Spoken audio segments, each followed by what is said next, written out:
Hallelujah. Yahweh be praised. I hope that you were able to hear. Hallelujah. I pray that you were able to hear exactly what the prayer in that song was. Until He is our one desire. Until He is your one true love. Yahweh, please keep making us. One of the most painful verses in that song is asking Him to make you lonely so you can be His. Till I want no one more than Him. Amen. I remember presenting that song to Regina one day. I said, sing this song because you live it. And she did not begin living it until she sang it. And then she became lonely. Because persons began to walk away from her like crazy. And with tears in her eyes, I said, remember what you sang. That Yahweh should make you lonely. Because it's when you become lonely, you discover who He really is to you. And how much His presence means to you. I greet you today reminding you that if ever you fear the departure of human beings, you are not truly living in the presence of Yahweh. You cannot enjoy His presence if you fear the absence of people. Amen.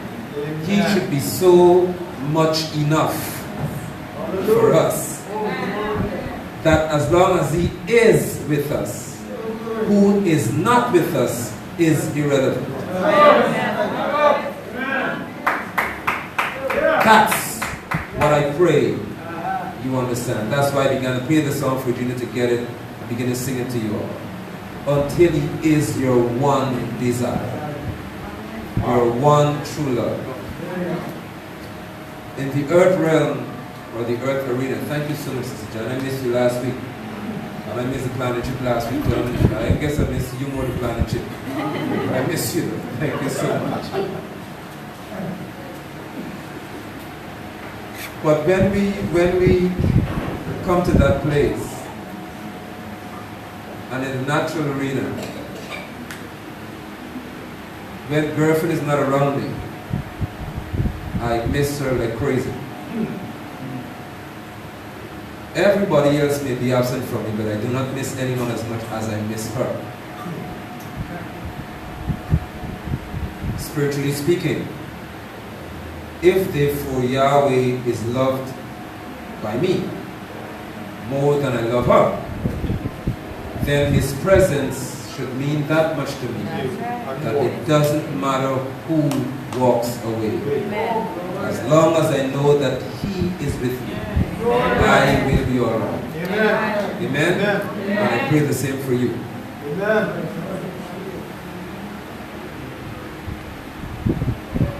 This morning we preached at Come As You Are Ministries in Linden. Of course, when you see me coming down this hour, you know the dark. I preached before I came. And Regina said that the rain in Linden is bipolar. It poured cats, dogs, elephants, and rats. And then we got halfway down the highway. It was brilliant sunshine. That's the devil boy. But we made it. We made it. We have Anthony with us today, and he is without Dasha. So if you see him tucked in a corner somewhere, he's crying, he's sleeping. But he survived. And I see Dylan with us with Doc. You abandoned me this morning, boy. You chose to take a city route. Alright, of course, girlfriend is here and everybody else, so we praise Yahweh for you all. Amen? Amen. Good. Can I tell them about the race too? I won my first bicycle race today. Yes, I won the first race this morning. Yeah, boy. Won like first. Good. Blessed to welcome to you, Facebook viewers and others. We're in the book of Judges, of course, you know that. Judges chapter 7. Yes. Hallelujah. I was eager to come and talk to you about this today. We go from 7 and we transition to 8 today as well. Alright? Amen. Good. All right, let's talk. So in Judges chapter 7, this is the account of Gideon, who Yahweh at that point told him, well, it could be that the people would say in their heart that our strength caused us to defeat this enemy Midian, which is strife in translation. So Yahweh said to him, you have too many people with you. Can we pick it up from there? Yes. There are too many people with you. There are too many people. Sorry, girlfriend, I'm not going to be no problem. There are too many people with you. Let me say that to you one more time. There are too many people. Let me say to be okay then. This is Yahweh talking to him now. There are too many people with you. I could say amen and go home. Amen. Because if I pray just spirit, if somebody in here, your spirit becomes awake to you what I just said to you. There are too many people with you. Now imagine you're going to fight. Okay, you're military man, I see you already got it. You're going to fight, and usually that's why armies are huge, because the more soldiers you have, the more likely you are to win. Since battles are all about how many people die, that's what warfare is all about anyway. So the more people die, the quicker somebody surrenders. And Yahweh is saying that there are too many people with you for me to give you this victory. Thank you, Brother Brian. Why do you think some of y'all haven't been experiencing the victory you should yet? Let me just give you the answer. So let me repeat it. There are too many people with you.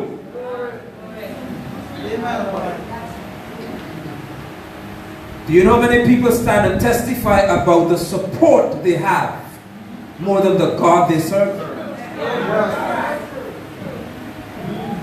And do you know how many people leave church for the support they say they lack rather than the God they serve failing them? So I'll repeat it for y'all. I'm going to be repetitious this afternoon, but some of y'all getting it already. There are too many people with you for you to experience the victory over strife. It is not that Yahweh does not intend for you to manifest victory. He doesn't intend for you to manifest it with so many people around you. That's why you got to sing the song today. So if you are not feeling as if you are all alone sometimes, you may not appreciate the value of being alone but victorious. In all of this, Yahweh is talking to one person. I hope you realize that some of you must brush up through the week and get it right. You read it? Yes. I know some of you all go back and check the Bible. That's good. Verify what I say to be true. So in all of this, there are 32,000 men around Gideon.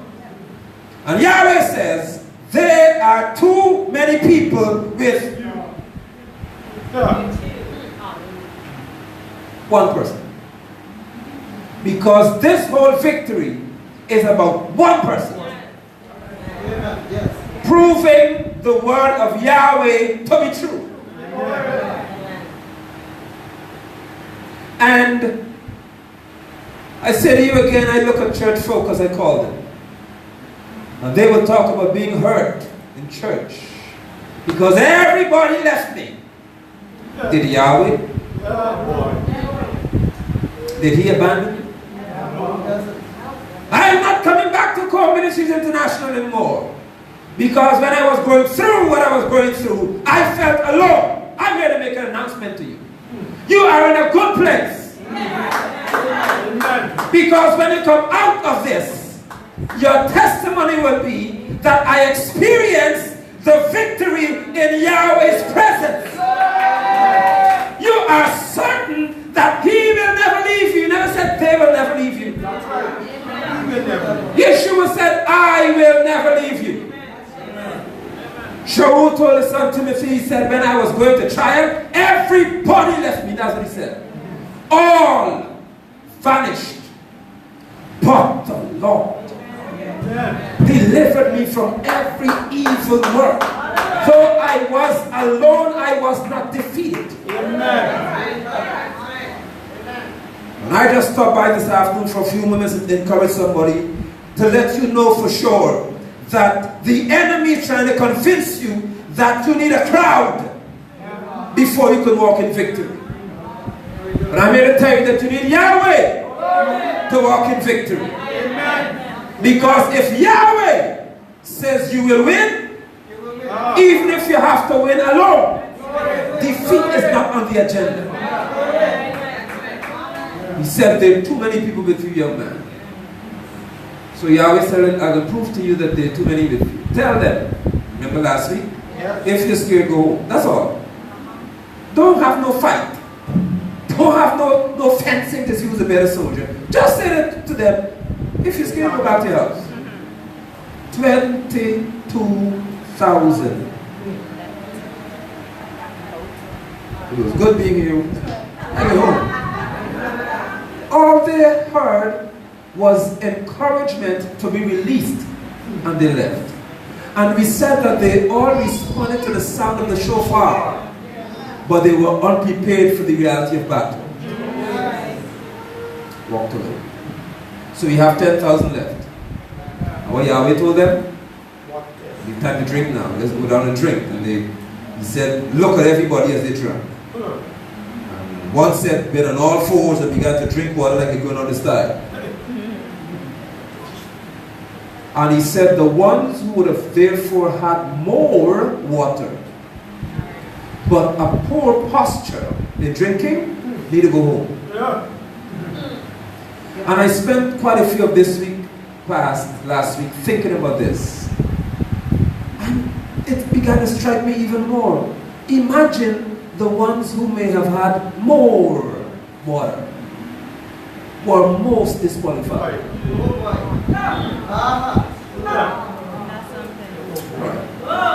I walk around here with it. Next week must put this drum set over here. So, right, this side here. Face that side. So Brother Mike and I can see eye to eye. And I go further back to the wall. I go one. I feel like a prisoner in front of him. Listen, church. Some folk went to Bible school, seminary. Then they go Caribbean School of Theology. Then they go to some university in the States to do their masters in theology. Then they have their doctorate in divinity. So they know scripture better than half of y'all in here, most of us. But Yahweh said, though they may have more water than you, their posture is bad.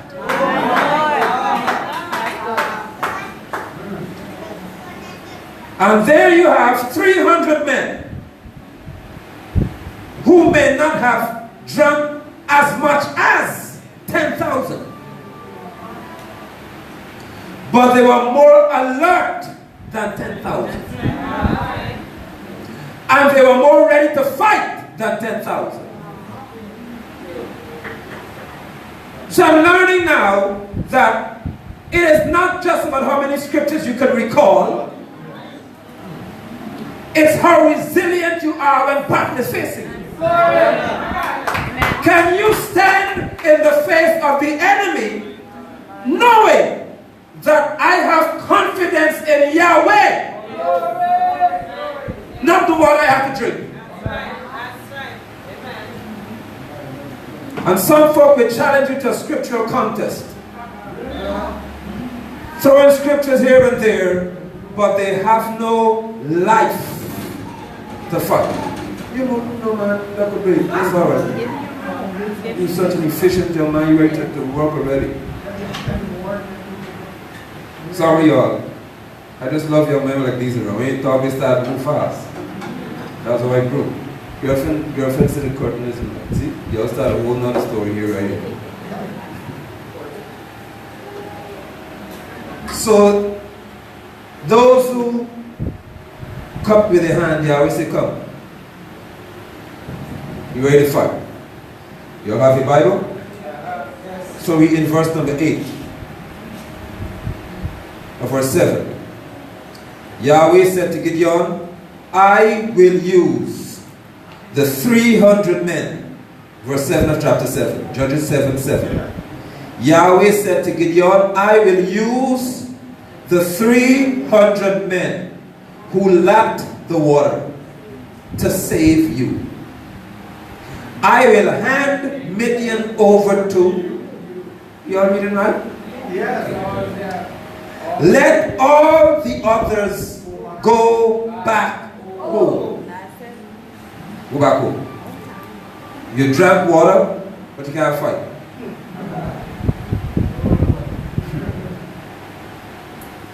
You drank water, but can't fight. Preaching, hoping that there'll be nobody to oppose you when you talk. And if anyone opposes you, you hide. All of you follow me on social media know by now. I don't care who comes on my page. You could talk. Because when you know the truth, you don't have to hide from people who oppose it. That's right. You declare it. You don't defend it either. You proclaim it. And you silence those who try to deny it. Yes. Or try to twist it.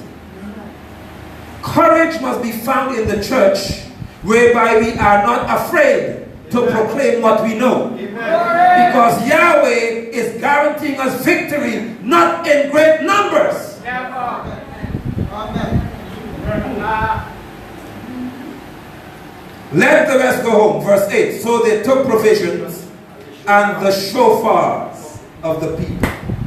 They took the provisions. I hope you are seeing this in your Bible.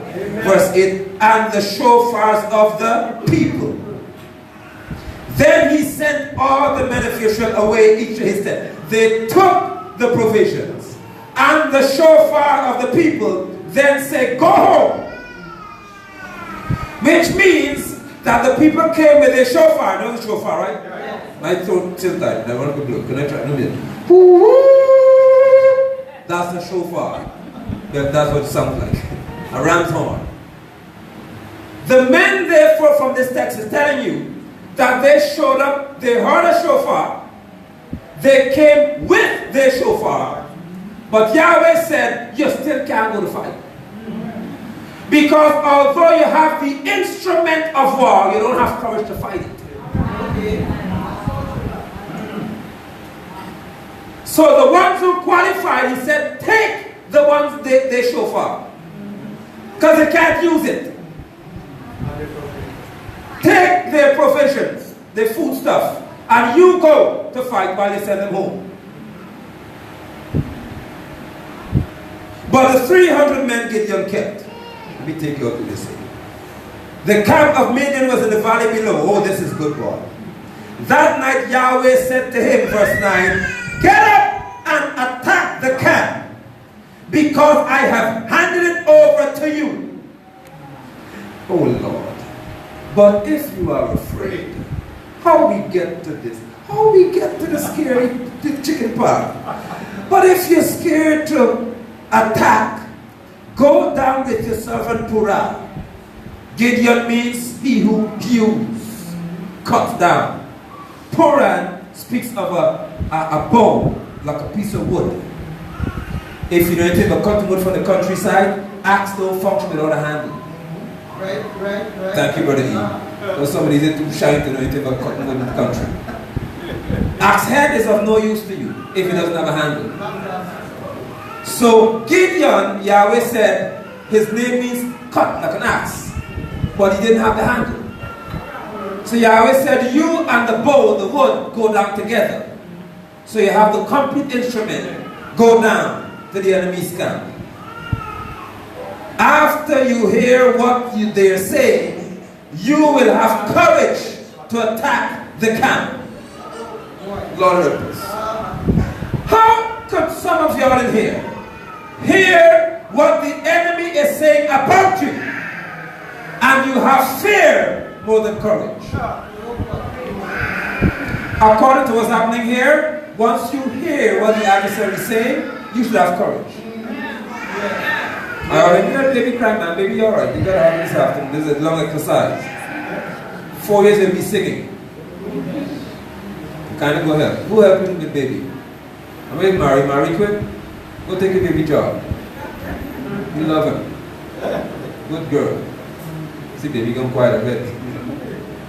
Right. Yahweh said, when you hear what the enemy is saying, you will have courage, not fear.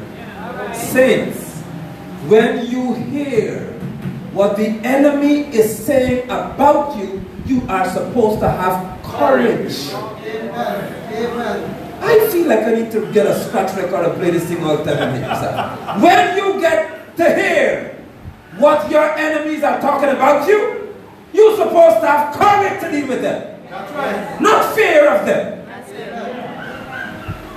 And what the enemy tries to do is to send you threats or talk about your past so you feel scared to deal with them. I came to give you an announcement right here.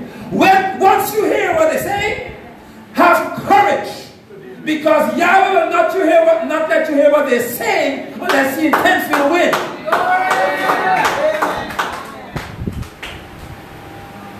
That's why you need to learn how I live, please. The more they talk, the stronger I get. Amen. Let me tell you why. My grandmother used to buy chicken in the yard. Then daddy started with chickens in the yard, and mommy. And I could tell when the chicken hawk is around. Brother, you man chicken. Brother, you got chicken. Any chicken ravers in here would know what I'm talking about. The chickens that make are a mongoose or salapenta. Sorry, USA, y'all don't get this. Or crab dog. That's a raccoon. Or a snake. Anything that threatens your chickens, you know when it's around. Because the chickens go louder when the predator is present. Your enemies will make more noise because they know that the champion has shown up. You are more than a conqueror. So once the conqueror arrives, the chickens gotta make noise. When the eagle shows up on the scene, the chickens start because they know that this here means time is up.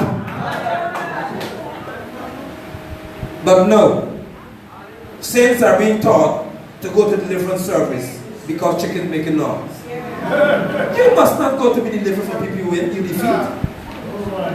You should not be delivered from those you have victory over. You are more than conquerors. And you don't need deliverance if you're more than a conqueror. Your enemy is delivered into your hands because you're more than a conqueror. Meaning you have control over the situation because you're more than a conqueror. Yahweh said once you hear what they have to say, boy, courage will come upon you. So with his servant Purah, of course he went to the servant because he's scared. He went down to the outposts of the camp. Now Midian, Amalek, and all the others from the east had settled in the valley, as thick as locusts. Lord have mercy. The camels were too beyond counting. Like the sand on the seashore. And how many men does Gideon have? 300. Gideon got there just as a man was telling a comrade about a dream he had had. You got it, my brother T? Yes. Pick it up from there. I just now dreamt that Listen to the dream. I just now dreamt that a loaf of barley bread fell into the camp of Midian. This is the enemy talking now, and Gideon is hearing the conversation. Hold on. What did Yahweh tell him? Once you hear what the enemy is saying, you will have courage. Remember that? Yes. So hear what the enemy is saying now, and he's listening to the conversation. I had a dream. I just now dreamt Lord. that a loaf of barley bread fell into the camp of Midian, came to the tent, and struck it so hard that it overturned it and knocked it flat. His common answer, Preach. this can only be the sword of Gideon, of York, a man of Israel. God has given Midian and all his army Into the enemy said, I had a dream. Come on, Martin Luther King. I had a dream. And in this dream, a loaf of bread. You can't miss that. That is an unusual dream, by the way. For a loaf of bread to knock down a whole tent. What amazed me with this is that the person who Yahweh allowed to hear the dream also had the gift to interpret the dream. So he said, I know what that dream means. It means that Elohim has given Gideon victory over us. What did Yahweh tell this man? Once you hear what they have to say, this is cheese. Wow. They don't fight no more. So I want Brother Terrence to read verse 15 for me. You can't read fast. Read like you got rock on your throat. Slow down. Thank you, sir. when Gideon heard Yes, sir. the dream, Oh. And and you have to say I'm right. Yes. its interpretation, Yes, sir. What did he do? he fell on his knees Well, y'all can't miss this. in worship. Y'all can't stop. Y'all can't miss that. Yahweh said, once you hear what the enemy is saying, you will have courage to fight. But before Gideon raised a sword to touch one of them, he fell on his knees and began to worship. Oh my God! Look at his response to what Yahweh said. Some of us would have said, oh yeah, you heard that I would win. Come boys, let's fight. Gideon had more interest in worship than warfare. That's how you win. When you hear what Yahweh says come to pass, and you take a moment to worship him, watch this, in the midst of the enemy. Right outside of their camp, Gideon said, I'm not in Israel. I'm not before the temple. I'm at the camp of my enemies, and I can worship there. If I were a Baptist preacher, I actually asking them, can you worship right outside the enemy house? Oh, you gotta come here first. Can you worship in your enemy's yard? Can you stand just outside the gate and say, because you just said what you said, I will worship Yahweh right here? Because I heard you say that my house will fall apart. And I will lose my man, my husband. So because of what you just said, I will worship Yahweh right here. It is the worship in most unusual places that give you victory. Not here. Where you could do it when you're all alone. Two men are standing in the company of millions maybe. Thousands of them. Because they say, I will count these people. The camels. And Gideon is taking time to worship.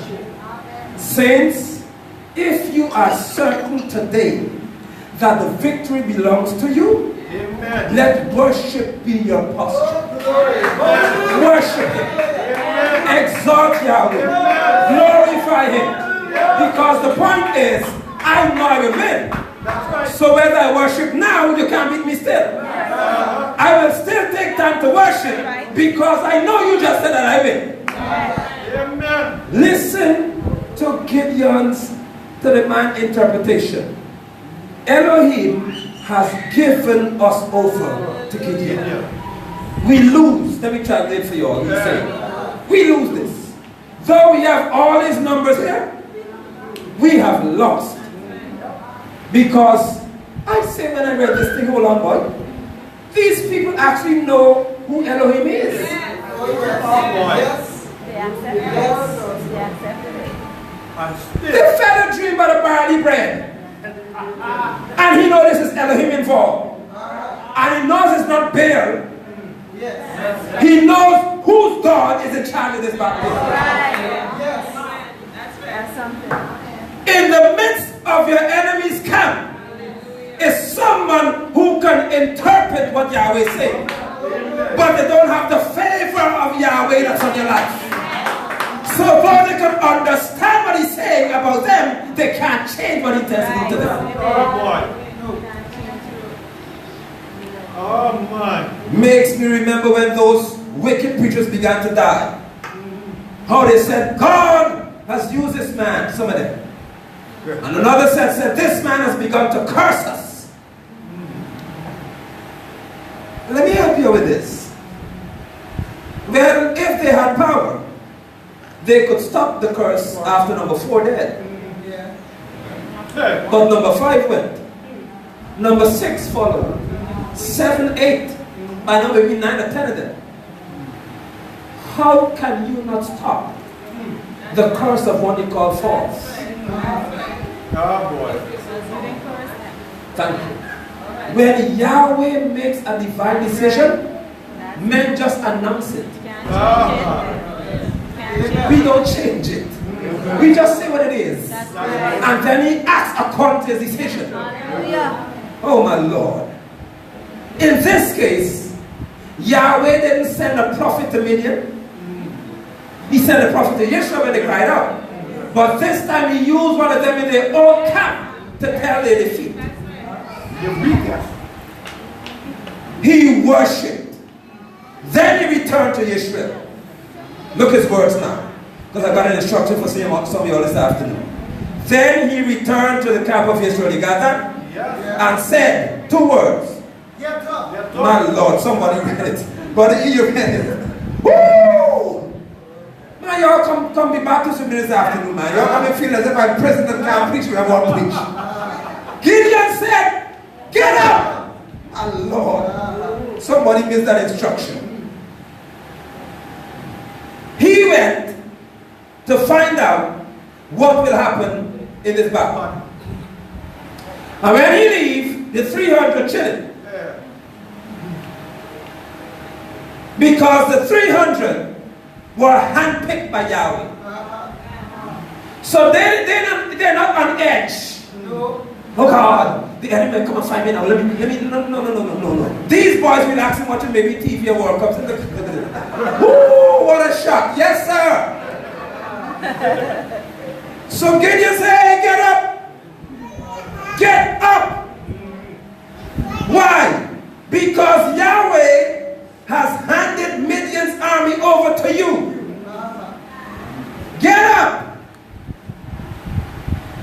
He divided the 300 men into 3 companies. He put in the hands of all of them shofars and empty pitchers with torches in them. Not swords, not spears, not bows and arrows. He gives them the trumpet.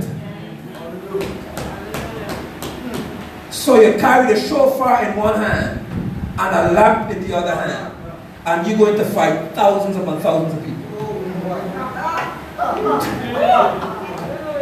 So from the look of this, Mother James, they are ill-equipped for battle, but they're perfectly equipped for worship. Woo! When you have to deal with strife, don't carry a sword. Carry your light and the sound of worship. Don't go where they expect you to come with. Let your light so shine before men that they could see the good work and glorify your Father. Even the adversaries must know that Yahweh is with you, because they said Yahweh or Elohim has given Gideon over to us over to him. We lose to him. We can't win. We can't win this battle. They carried the shofar, they carried the torches, and then Gideon said to them, "Watch me!" Lordy mercy. That's verse 17, Brother Terrence. Yeah. Watch me! And what else? Do what I do. Man, you can turn this mic and read, man. Do what I do. Mel Gardner. When I get Hold on. Mel D. Gardner. no man. Let me Mel D. Where you are? You are the back there sitting so quietly. Read what he said. I thought you missed Mel and Joy will just make you cry and read it so easy. What he said? Watch me. And do what I do. Lord, hold on, church. Hold on, church. This is warfare we're talking about. They're going out to face the enemy now. Gideon said, "Watch me." I read Shaul's letter to the church. And he said, "Follow me as I follow Yeshua." The Greek means mimic me as I mimic Yeshua. Oh, and some folk tell you, no. The one Nigel, he has a messianic complex. Don't listen to that, don't listen to that. Anybody who discourages you from following the truth is trouble. Amen. You are supposed to mimic a righteous person as he mimics Yeshua. That's the standard for the church. Follow. Gideon said, "We're going to win." How will we win? Follow me. And don't just follow me. You do what you see me doing. Why? Because he just came from a worship encounter. And he knows what it takes to beat these people. He said, "You just follow my lead. Whatever you see me doing, you do that." So they headed out now. He said, "When I get to the edge of the camp, whatever I do." Church, saints, if you are following a leader, Shaul told the church, "Follow me as I follow Messiah Yeshua." Have you noticed, some of you in here, maybe some of you have taken note of this, how many persons discourage that principle? Amen. Yes. That is true. Yes, Apostle. They say things like this: "Why you are gonna follow Nigel London? Girlfriend got it. I ain't following no man, I follow God." So why did Shaul say what he said? I know God for myself. I ain't gotta follow anybody. So why did Shaul say what he said? And why did Gideon say what he said before he went to battle? Following an example is a principle that Yahweh has outlined. Yeshua, when he walked on the shores of Galilee, said what? "Follow me, and I will make you." Watch this carefully. Before he left the earth, you know what he said to his disciples? "Go into all nations." He never told the crowd that. "And make disciples of nations." Go into all the world and make disciples of nations. It's a principle. If the disciples follow Yeshua and he made them, then as the disciples are walking to Yeshua, they will make disciples of men. That's right. That's right. Yes, Jeremy, then Why did God make apostles then? why did he make you? Apostles. You see, boy, listen here. I just love this young man. He says, "So why did God make apostles then? If you got to follow them, why did he make them?" Exactly. And they got some crazy headed apostles who say, "Don't follow no anybody, so why you call an apostle?" Yes, brother. Pastor, I believe in like following. And if you could break it down in one thought, I will. I just get the real regarding on them. Right. They want to hear it. No, I just break down. You follow me to imitate. Aha. You So got it. when you imitate, if me is a thief man, you follow me is obvious you will be a thief. Thank you for breaking it down. If you're following a thief, man, you have to thief. And if the Father said, through David, said, in the time of trouble, call upon me, Uh-huh. Psalm 50, Right? and I shall deliver, Yes. and you shall give me Glory. praises Hallelujah. and honor me. Yes. Because I, the Lord thy God, Right. is the deliverer. Oh man. So, Jeremy, you look at this guy. Jeremy has all of the place. Once you are following Remember now, Gideon is told, you win. Yes. So if Gideon is told, you've won, anybody who's following can lose. That's right. Amen. Amen to that. I may need to take a turn in the road here as we normally do and talk to some husbands and wives in here. Especially young ladies. Brother Ronald, hand is up. They can't even look. Brother Ronald, do that. While you're going to Brother Ronald, let me help you, ladies. And somebody take note of this. If you are single and you follow a loser, you will not win in marriage. Amen. Come on. Let me just help you. I agree. Right now. Put it out there. Yes. For you to win in marriage, you have to follow a winner. Amen. And sinners aren't winners Amen. in this kingdom business here. Amen. So you should not, as a young lady especially, look at a young man whom you know is a loser and say that you have hope that he will. Follow victors, not victims. If he comes to you complaining about all that has happened to him, don't follow him. He must tell you what he has been through and what he is now because of what he went through. So he is now a man, strong and mighty because of what he has endured.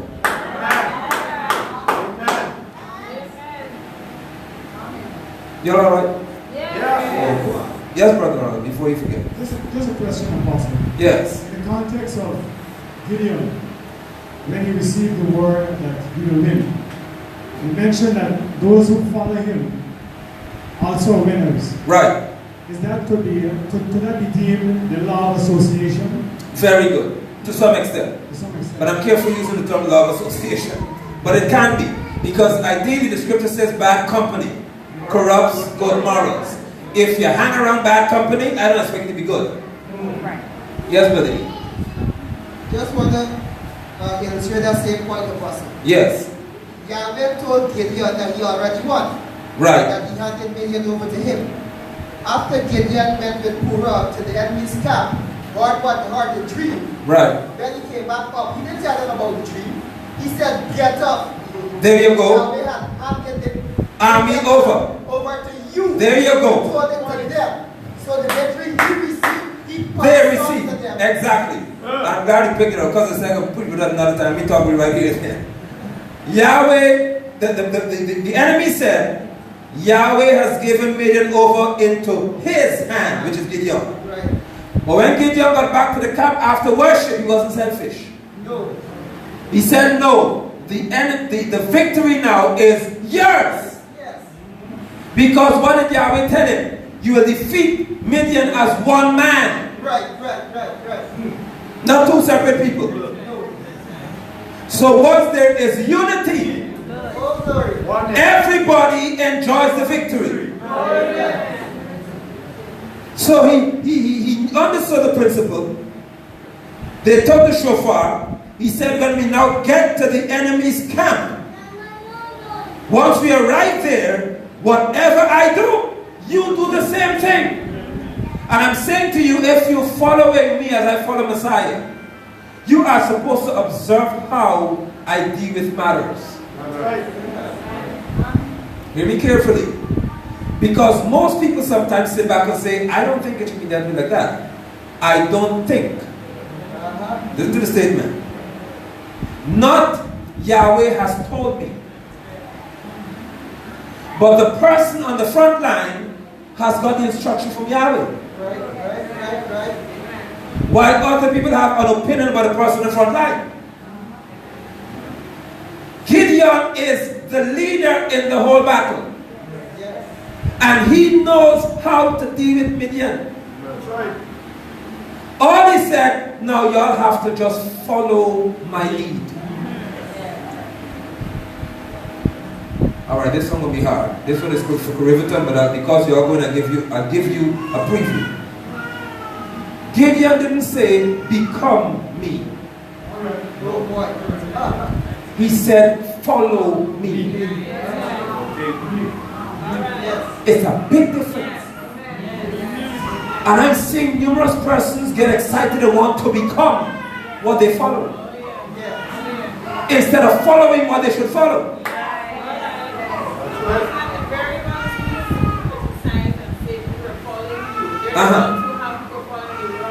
Lord have mercy, sisters.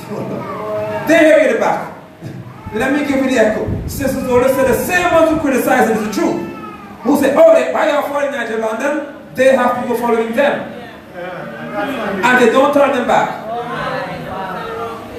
That's how hypocrites function to the max. Don't follow him, but you can follow me though.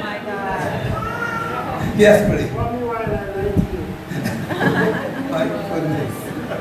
Apostle, I was just thinking just now when you said as long as we are united. Right. But I just want to point out something too. We need to be united according to Yahweh's purpose. That's right. Exactly. The children building the Tower of Babel, they were united. Right? But Yahweh had to come down and confuse them. But so the unity have to be according to united in purpose. Right, but the truth is that the people at Babel were united according to Yahweh's purpose. Because we learned from it for sure. His purpose was to divide languages in the earth so that there could be one language. And that sounds crazy right there. He divided the tongue so there could be one, which is Hebrew. One. And then further there could be many united into the one. Yeah, that's so crazy. We're going to be alright. Because what you cannot see at the end of Revelation, people of different nations and languages were worshiping the same person. But before that happened, they have to be integrated into one, which is Israel. Ephesians said we have all, Hebrews, Gentiles, everybody, been brought into one. So different tongues are brought into the same place, but they serve the same person. Amen? Yes. One second. When the 120 men was in the upper room in the book of Acts, right, 4:31, is one fulfillment. Right. Was the Holy Spirit. Right. So, regardless of the numbers, it was one accord. One. Thank you so much indeed. Even though there were different tongues, they were still one accord because the master for the tongue was the man of all languages. Correct. And you find today in the, in bad me to say the church, the body of Christ, who say they are part of the church, part of what God called the church. What is the Savior called the church? That's right. They segregate themselves. It is no longer the church of Yeshua or the church of belongs to the Almighty. It is the church, you church. Oh, you know, exactly. So you find the truth is not with those churches. That's good. That's because good. in Revelation, myself and the wife are really not forget little faith and little patience. I compromise something because she really does sometimes take me off. She tried to tell me that in this dispensation, Christ said, woman, don't you know I have to go about my father's business? He would have been disrespectful. So you know, you try to teach this thing and you got some. But I don't expect to people like me because they don't like me. Now we'll stick on that. Thank you so much. Yeah, Jeremy. Jeremy had a question or comment. Which one? Remember how you said how don't listen to that plan and all this stuff? Remember how people say how they only follow God? But why would they listen to when they go to the other churches? Why they listen to people in other churches? Who? They said they only follow God, but they listen to other Wow, man. They say they only follow God but listen to preachers. This boy is so smart. It doesn't make sense. If you only follow God, why listen to preachers? And if preachers tell you only follow God, why you come to hear them talk? That makes sense. Doesn't? Yes.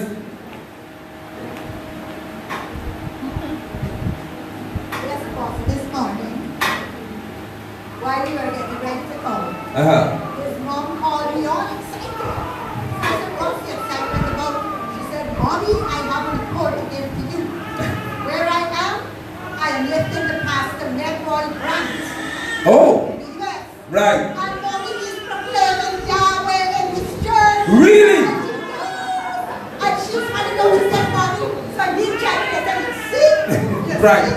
Mommy got it, she's got it. I love it. Yahweh be praised. And I know Pastor Apostle will run for sure.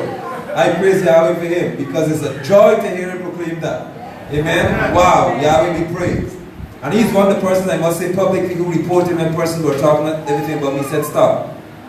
Apostle Nigel London is a true apostle of the Lord. You all didn't touch it. Amen. I have the report and I believe from that Yahweh is opening his eyes. Amen. So let's finish the text. So Gideon said, once I get close to the camp, and I want you all to get that, when I get to the edge of the camp, pay attention. Don't start jumping to fight. Neither should you focus on the Midianite. Pay attention to me. Alright, let me see if you remember. What does Midian mean? What does Amalek mean? Low place of valley. Gideon said, when we get close to the enemy's camp, do what? Look at me. Do what you see me doing. Don't pay attention to who's in the camp. This is where some people have to be careful.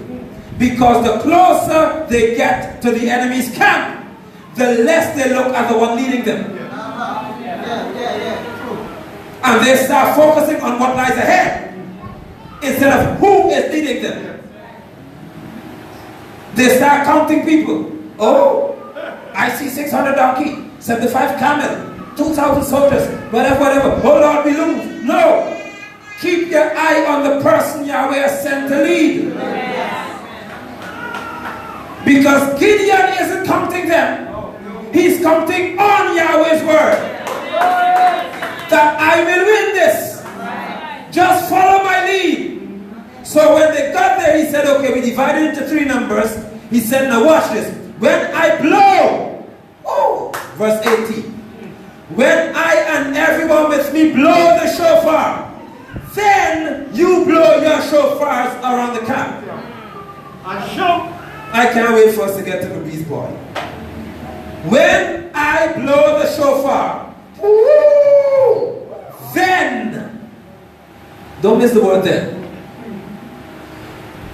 So basic common sense is, if the 200, because he divided them into companies of 100, if the 200 who were not with Gideon blew their shofar before he did, they were out of order.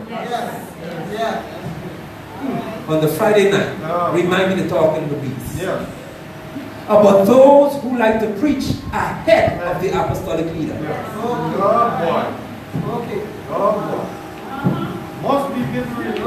Thank you so much. Those who feel that they have gotten so close that they don't have to wait to hear what Yahweh is saying. They got this secret place where they could just go and say whatever they want to say, and then the leader must follow what they're saying. Because some of them go like that. Apostle, I got a word for you to preach Sunday.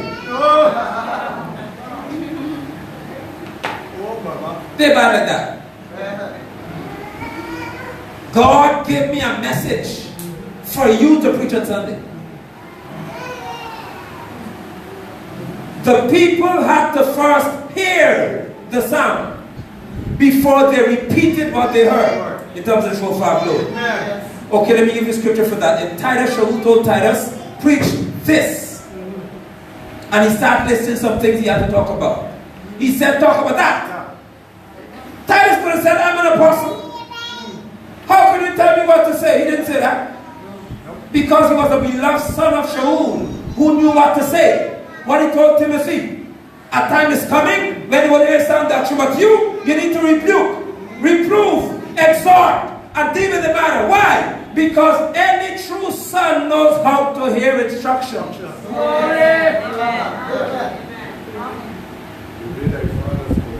In case some of y'all start getting broken hearted on Facebook and stuff like that, oh God, imagine mommy preacher never said that. So I'm going to help you further. Timothy was an apostle. Hear this carefully. He didn't lose his gift because you obeyed an instruction. That's right. Amen. Whatever gift you have, it is not lost by obedience. It's strengthened by obedience. Amen. Thank you, sir. Errol, the teacher, is my brother. Older than me by eons, by many years, by moons. He's not director one. But I praise Yahweh for him following instructions. Amen. My brother doesn't fight me and tell him something. That's when he didn't know the truth. Deacon Joseph is older than me by light years.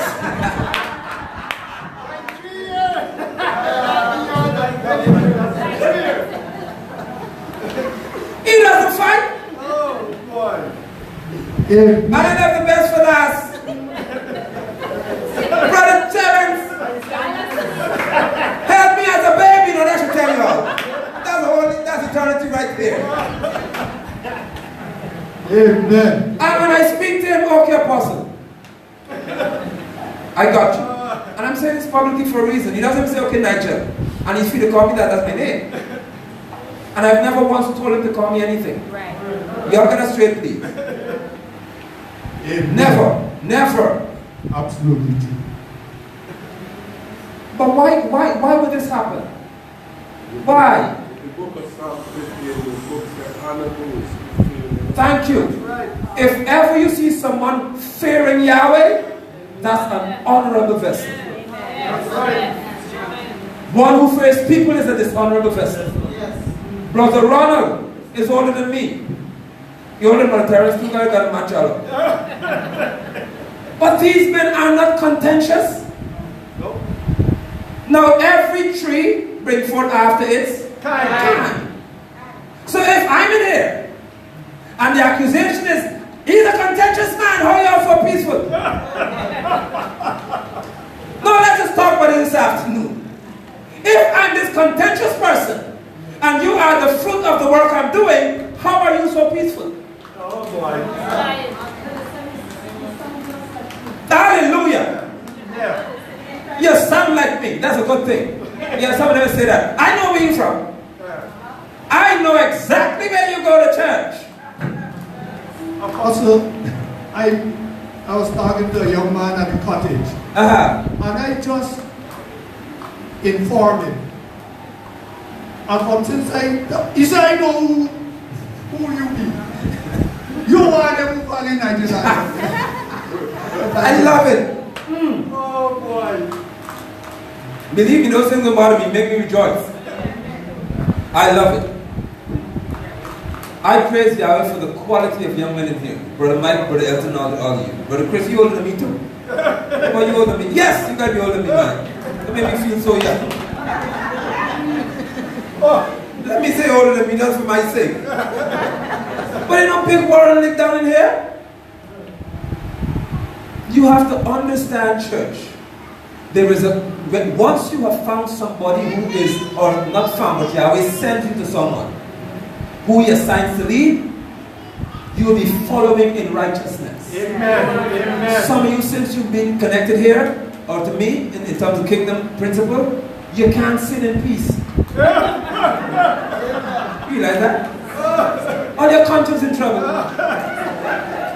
You saying, boy, I can't come next week, I can't come this week, I sinned last week. I can't show up this weekend because I feel apostle will just see me in the spirit. But you can't help it. Your conscience bothering you all the time when you sin. And some of you are saying, I ain't going back because he's affecting my life. But you're here. You can't sin in peace anymore since Yahweh has assigned you to righteousness. Amen. Amen. Yes. Some of you sinning and crying afterwards, oh Lord, I can't believe it is. That's a good thing. Let me encourage your heart, because some folk think that this guy is so tough. Yes, I am, but I'm honest in the word. If ever you do wrong and you feel bad about it, that's a good thing. Now, if you do wrong and you start feeling good, you got a serious issue on your hand. But if you cry after you sin, it's a good thing. It means you're hurt. I don't like how you feel. And I don't think you won't cry again. But even if you cry again, it's a good thing. Because one day you're going to stop. Not stop crying, you'll stop sinning. And walk in righteousness. Amen. Some of you get up in the morning and say, boy, I'm really saved. Really. You've been saved before, but nowadays you use the word really. I am really saved. Because the things I know I used to do, I no longer have the grace to do it. I ain't get a temptation to tolerate it. I can't handle the grace to do it. I can't handle this anymore. That's a good sign. Amen, somebody. You are growing in grace.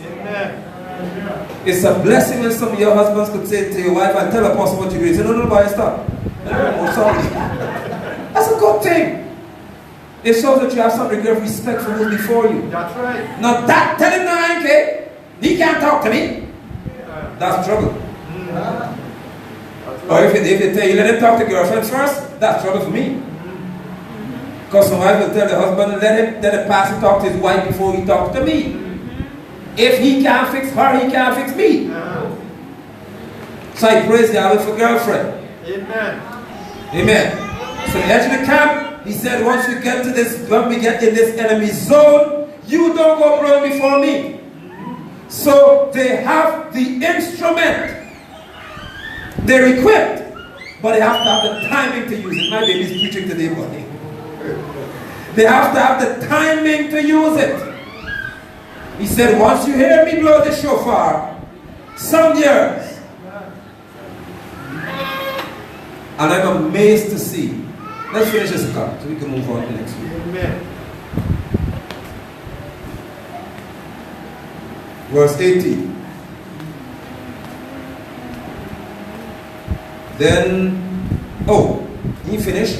When I and everyone with me blow the shofar, then you blow your shofars all around the whole camp and shout. For whom? And one man.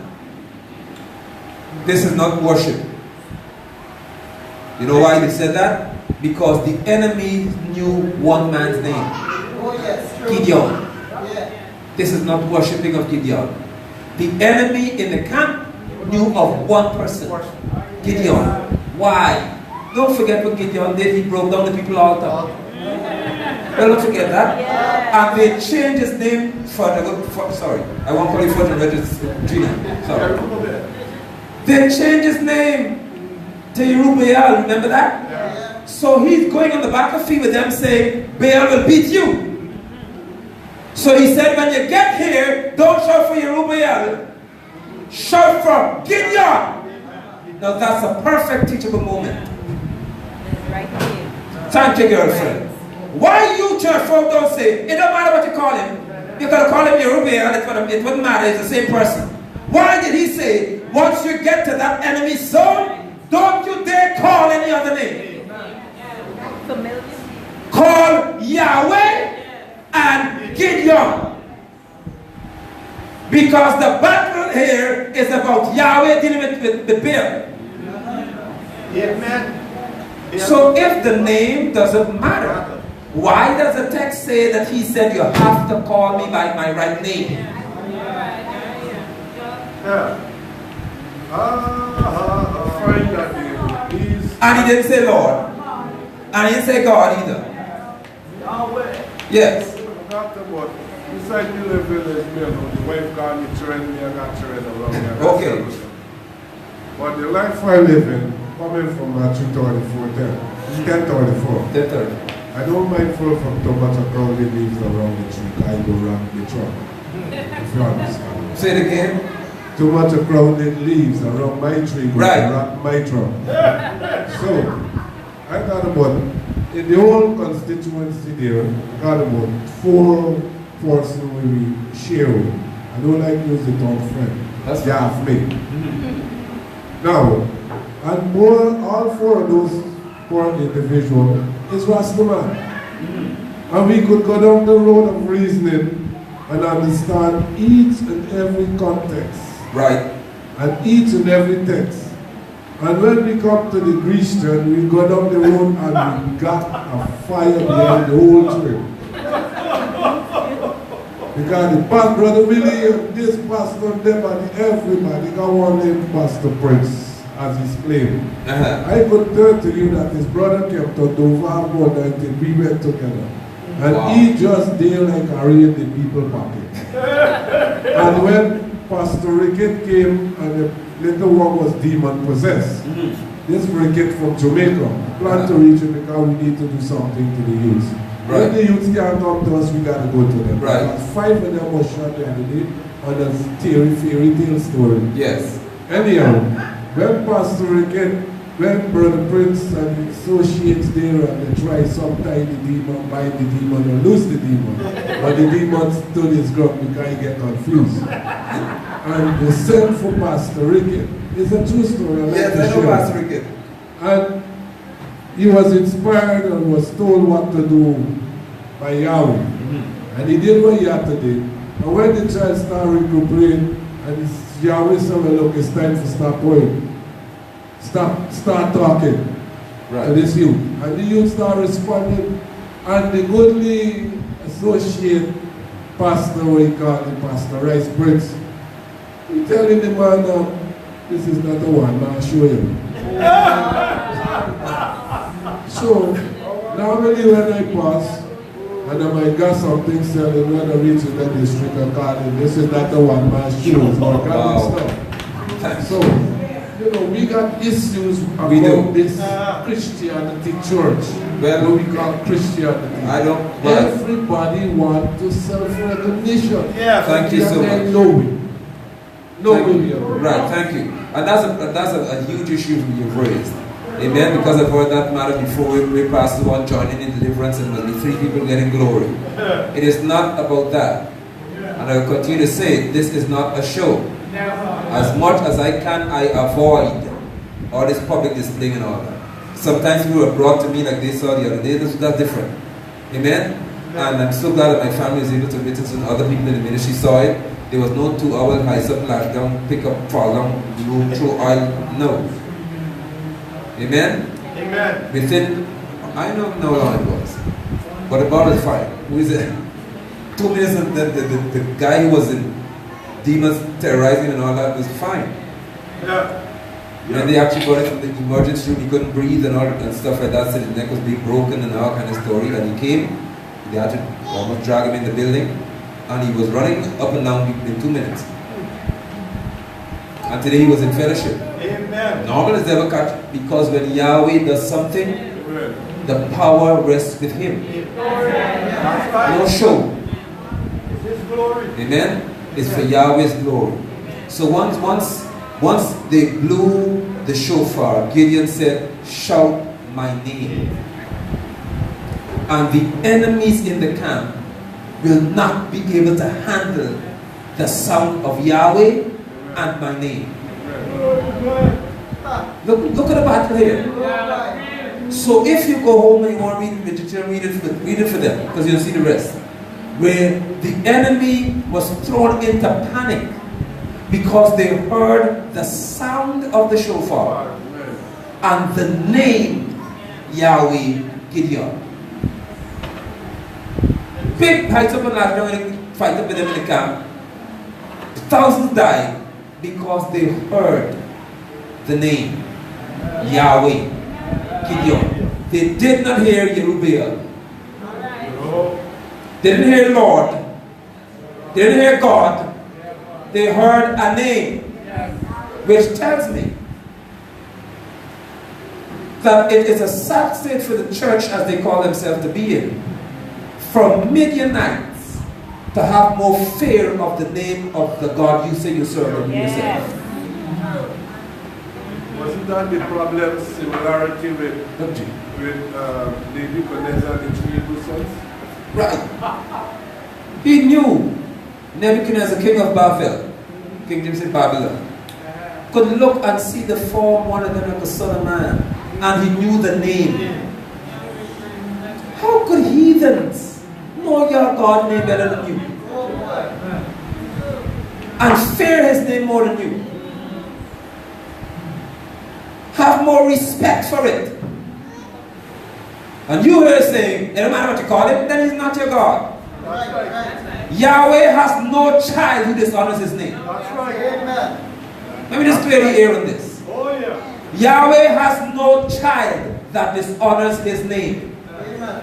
Any saint of Yahweh's honor his name to the point where they worship him. Because his name, Yeshua said in the prayer teaching the disciples, Our Father in heaven, may your name remain holy. That's what hallowed your name means. Different from every other God. And a battle was won because of a name of Yahweh and the name of a man in the earth. Victory came. Victory came. And some of y'all don't understand that your name carries weight. Some people just don't show you the respect yet. Amen. But they will know you by name, some of y'all. And when your name is heard, they got to tread lightly. Amen. Bless y'all. Yes. When I was minding my own business, waiting for HDB, then when we used to be on Channel 6. Right. And for the weekend review. Yes. Go ahead. Sorry. And I was getting many. I never saw the program before. And the same week, the Monday of the week, the president went somewhere in Vermont. Yes. So before Hanuman the God.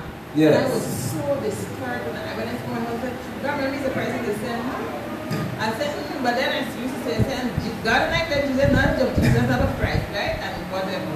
Right. Then I heard, I said, oh my God. Then when he heard that, he changed his mind. But when I spoke, then you see, you have to be so spiritual. Trying to break up last, but you had too many people. I don't want to interrupt you. So much. And you said clearly, because there's something about Jesus, but I didn't hear you confess Yahweh yet, because we're talking about this. Right, yes. So, blessed that somebody else knows that this is wicked. You know what I mean? And you said, I don't know who he is, that's Jesus.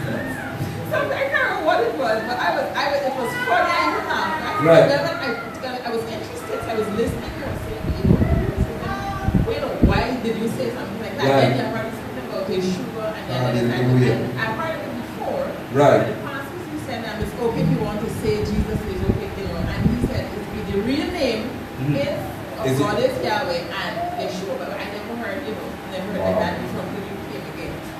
Then you continued, and I was interested in next week, and I sent text, to say, right, yes, yes. It was and stuff like that. And you said, play, but I'm trying to see how we stand our ground. It's really important we stand our ground and let it be clear. Right. Who we stand for. Yes, my and sister. I not knowing that, she would have had a different name. Wow. And when I heard exactly. when I heard you say, I call it because Yeshua really means, Yeshua is my only redeemer always. Right? Wow. The Deborah is really like an athlete because it's right. I just yes. sing it in. And they said this is real and it ain't got nothing with Jesus name. Hallelujah. The only redeemer. You hear that? Amen. Only redeemer. I praise Yahweh for Sister Zola. Because the name is on television. Yes. The name is important. Very important. The name is vital. Right. Exactly. The name. The only redeemer. Correct. Yes, buddy. Just something I want to point out of Pastor. The 300 men that had the courage to fight and had the correct posture in the time of battle were not required to fight. Exactly. And got victory. Right. They went to the enemy's camp without swords. They didn't need it. That's not what happened then. Only you. Exactly. What the battle was won by? The name. The name, church. Imagine the multitudes lost because of the name being sounded. Oh, you know it. The victory is in the name. Yes. Put a switch on. those who are not were foster, right? What if they showed up knowing that they didn't have any sword or anything? What would go on there? Exactly. It was confusion. Because you can imagine when people say, how we come to fight, we have no sword to fight. I know some people, they can't walk without a Bible. They go into deliverance, they have to carry a Bible to do deliverance. Because the demons are afraid of the Bible. It says who? Yeah, I see people say that cast no demon, tell the demon, hold the Bible. Hold the Bible, and the demon say, no. And they say, see that? Devil will play a game with you to make you more ignorant. Thy word have I hid. Where? I've said thy, King James. Thy word, not the word, your word. Thy word have I hid in my heart, that I may not sin against thee. Write in your hand. Psalm 65 says, call me by my name. Yes, sir. Why is Yah? That's right. Call me. Say, Yah. This is short of Yahweh. Call him. He instruct them to call him by his name. Not God. No. Yes, Sister John. Oh, you'll have popping up some other stuff. Many of the battles that we fight are foolish because we don't have the weapons that others may have. That's good. But many times, because it looks so funny, sometimes we lose because why? We're not paying attention. Right. Because it's not looking good. Because look, a torch and a shofar. That's it. That is, it sounds foolish. But many of the battles that we have to fight is not our battle really. That's good. He's the one that fights it for us. That's right. And at the end of it all, when the time comes, we can praise him more because he fights for us. Yes. Yes. It may be hard, it may look foolish because some stuff I go through, it look weird, but I know at the end, he waits for me. Amen. Thank you so much. It's unusual to go to battle without all a big fancy armory man. I'm going to fight so many people. But the victory is like Jehoshaphat, same experience. The victory is Yahweh's when he sent you to fight. Sister Mel.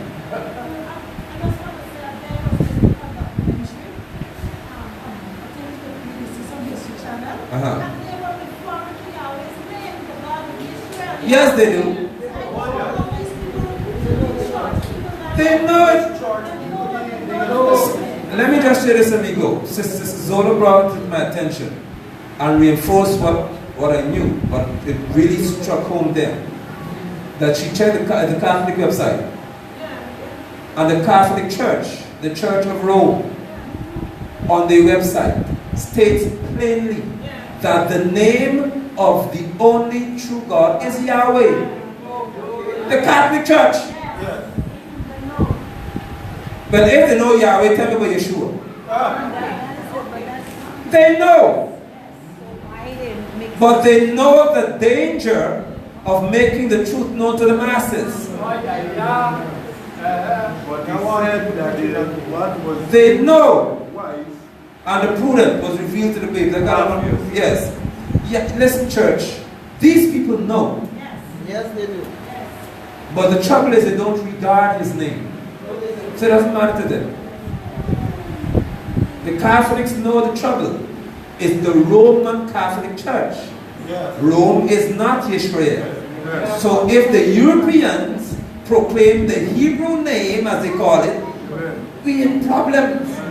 Because it points these people back to Hebrew. We want it to be kept European. So we can't preach Jesus if we proclaim Yahweh. That is why Yeshua said, Apostle, that these people only but their hearts are far from Him. So I praise Yahweh for you this afternoon. It was certainly a joy. Amen. This was worth the rain and worth the dry. Amen. Thank you so much, Facebook viewers. Hold on, you have to save it. Don't forget. Thank you so much. Because people won't kill me on YouTube. The people who join us on different platforms, and it's such a glorious thing to happen. Amen.